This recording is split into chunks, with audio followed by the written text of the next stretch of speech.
Journal of Henry Holdsworth, date unknown, the year of our Lord 1809, somewhere in the Spanish hills.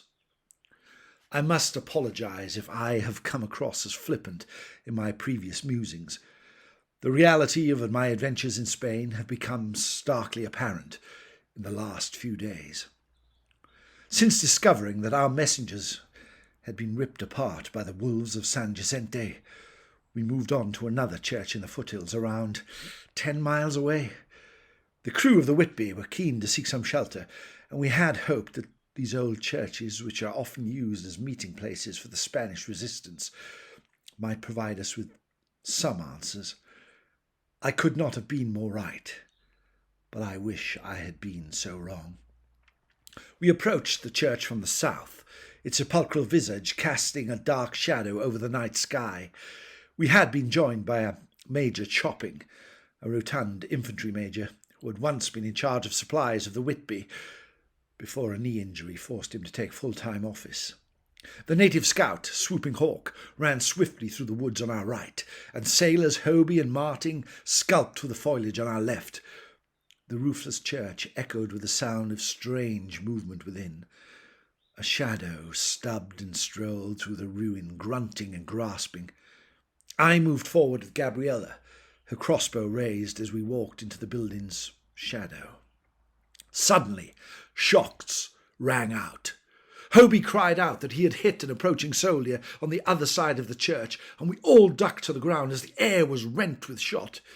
Marine Swanson, whose eyes are like a hawk, shouted to us to stop. "These are British troops," he cried. "Friendly troops. Stop shooting." Major Chopping cried out at the approaching group, but even as he waved his handkerchief in the air and clearly showed his allegiance, the opposition opened fire back, causing us all to leap to the ground for cover. It is then that the hellish screaming started. I could see a fire braid inside the roofless church, and shadows moved, and a clash of steel could be heard. Some monstrous creature was inside the building, battling with a British officer. The officer was wounded. I could see him bleeding, but he and some of his men were taking down some goblin-like foe who seemed almost immune to pain. Then the worst thing happened. Gabriella Vasquez, my leader, my inspiration, my friend, and dare I say it, my love, fell to the ground with a bullet in her head. Before I even got close to her body, I could tell that she had breathed her last. A fight was breaking out on the far side of the battlefield, and shots flew through the air. A man, dressed similarly to myself, was battling against a group of goblin-like creatures whilst digging under a tombstone. The soldiers were falling like flies, but he carried on digging. Hobie and Swanson were inflicting heavy casualties as well, but the well-dressed man grabbed something and stood proudly in the moonlight, his coat flapping in the breeze. More goblins were rushing towards the church. My nerve failed me, and I fled. Hours later, I staggered up the hill towards our camp. 2 bodies were laid out on the ground, and one was my Gabriella. The other was Hobie, the heroic sailor who had travelled so far from his homeland to be killed in Spain.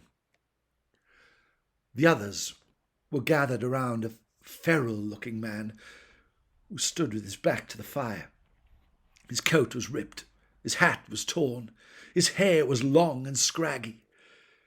It took me a while to realise it was Midshipman Mansfield, alive. The moon moved from behind a cloud, full and clear. I thought for a moment that his eyes glowed yellow as he turned to the crew and spoke. "Men of the Whitby, it seems the hills are full of traitors. Gabriella left me to die amongst the wolves, but now Now I am back. Let us march together once more. Let us march together to war. A shiver ran straight down my spine.